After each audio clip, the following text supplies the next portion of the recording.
Nobody can stop me, nobody can hold me, nobody control me. I'm coming.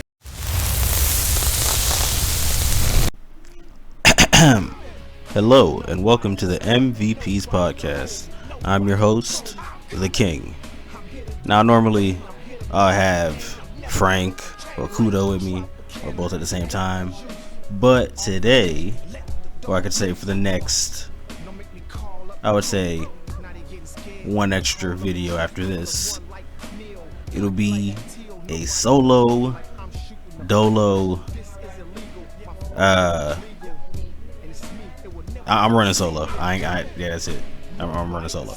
Okay, so we'll be talking about two different things going forward. One being the upcoming pay-per-views, and two, the next future possible opponents for Damian Priest as world champion. Now, the picks that are going to come after Jey Uso, as we know, who's facing Damian Priest at the Backlash pay-per-view on May 4th. The next possible opponents that will be on this list will be just people who I'd like to see him face before he ends up losing his title. So, we already know. First up, Jey Uso will be facing him at Backlash in France on May 4th. Looking forward to that, but I think that Priest will win this match, but he's gonna win it via Finn Balor interfering and assisting him in winning, and that will be the catalyst to a future match between these two.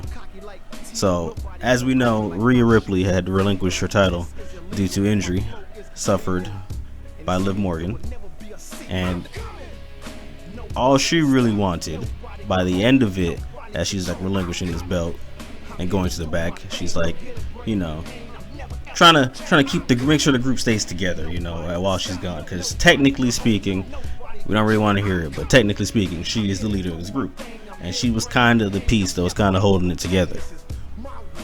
So without that piece, I can see this group starting to trickle down and break apart, starting with Finn and Priest.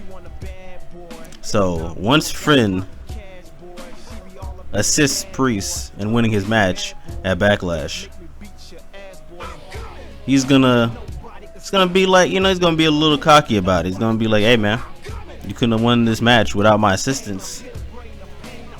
Actually, he's probably gonna be like, you know what? Even when we were tag team, you probably couldn't hold your weight without me. And he's gonna believe that maybe he should get a future shot at this world title for this favor he just gave him. But hold that thought, because the next pay-per-view we got next is in Saudi Arabia for the King and Queen of the Ring. Now, King and Queen of the Ring aside, I think Priest's next opponent, no, shouldn't be Finn Balor, because we're gonna slowly build that breakup. But those ideas that I gave there, they can slowly trickle over the weeks. But I think Damian Priest's next opponent should be none other than the man who beat him at last year's Backlash, Bad Bunny.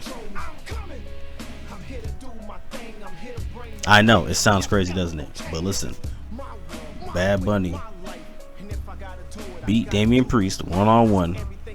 Yes, there was a lot of shenanigans going on the outside, but I think this is a great rematch to have between these two. Yes, Priest will end up winning, but it'd be a great, you know, little callback to the last Backlash. And hey man, it's Bad Bunny. Like who doesn't want to see another match with Bad Bunny, especially for the world title? Hey man, who knows? Maybe he might win. Okay, he's not winning, but it'd be great to see. Personally, that's my opinion. You let me know what you think. You know what I mean? My opinion, I think it'd be a great match to have. Next up, our next pay-per-view would be Clash at the Castle in Scotland. Now, some folks might think this is where Drew should probably get his get back, but I think that he'll be dealing with CM Punk still. I don't think they're, because as of right now, they don't really have a match set up yet, because I don't know if Punk's fully healthy. But I think you could save like this match for another time, unless they decide to blow off the CM Punk stuff early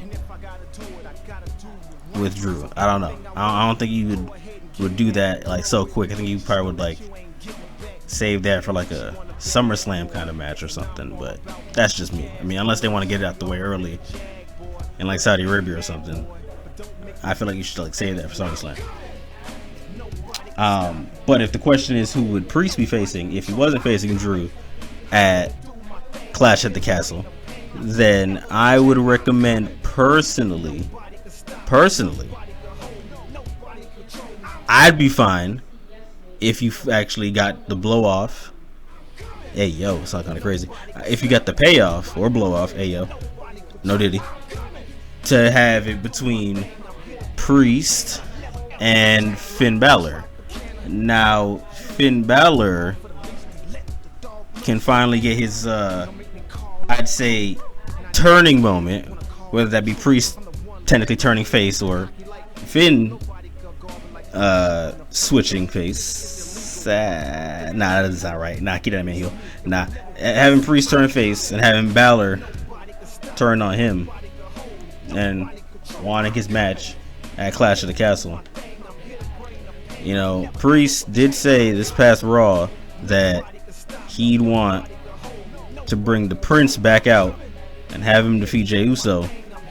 Now, yes, Balor did not get the win over Jey Uso, but it'd be nice if we got a switch up to the OG NXT Finn Balor, to the Bullet Club Finn Balor, to the Prince. And I think here at Clash of the Castle in Scotland, I think this is your best chance now to finally get Finn Balor back as world champion.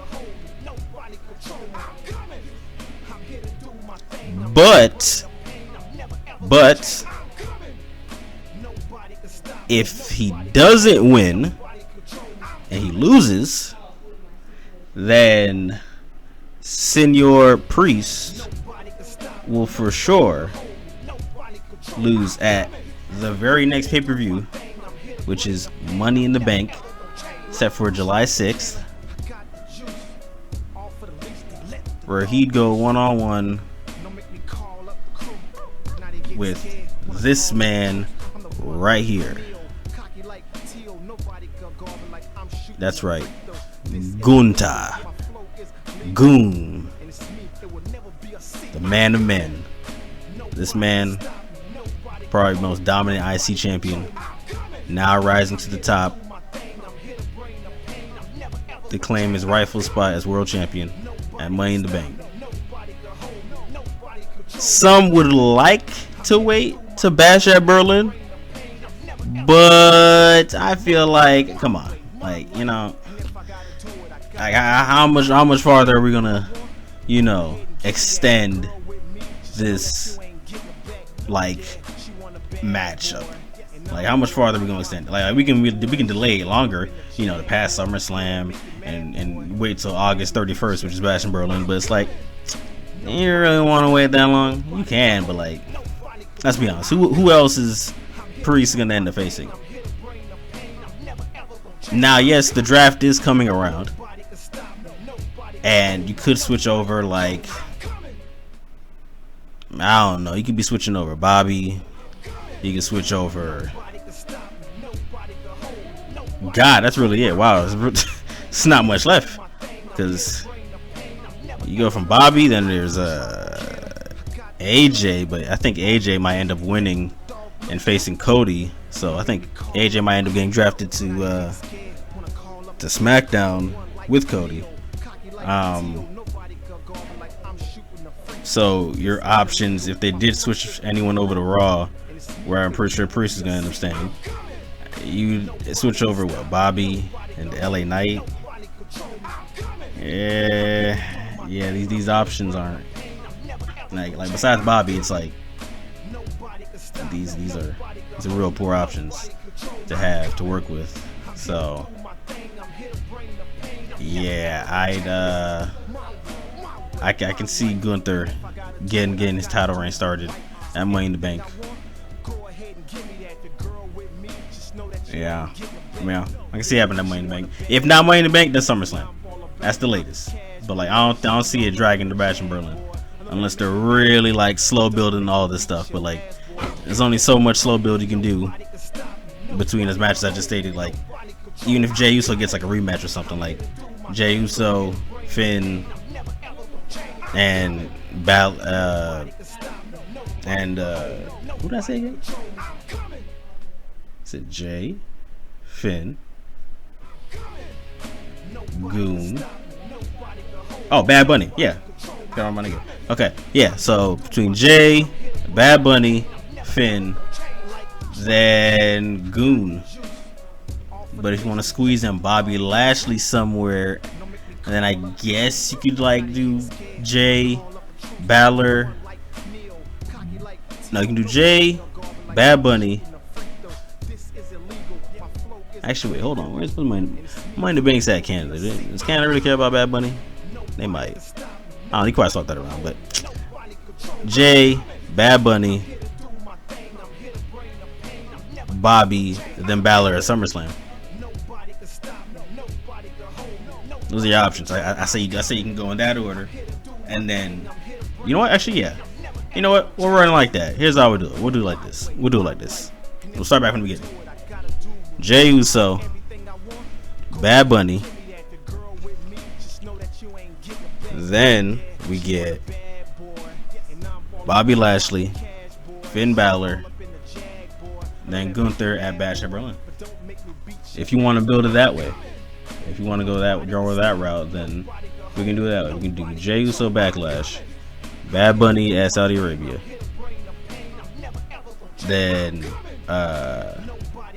Bobby Lashley at Clash in the Castle, then Money in the Bank. You can run your rematch with Jey if you feel like it, or have Jey win Money in the Bank, depending on how you feel about that. Balor at SummerSlam, and then Bash at Berlin, you run Gunther. That's how I would do it. And then that's where I would say Priest's reign would end at that point. But no farther than Bash at Berlin, no farther than August, even at the earliest SummerSlam. That's where I would end Priest's reign, so to speak. That's where his reign would end. Cool. Alright, glad we got that in order. Yeah, so this is how I see it going. You let me know how you would like Priest's title reign to go forward, and how maybe you want him to stay longer as champion, maybe you want him to be a hella shorter, maybe you like the way I had it set up. But you let me know in the comment section. Till then, the MVPs are out. You must be sleeping under a rock or something.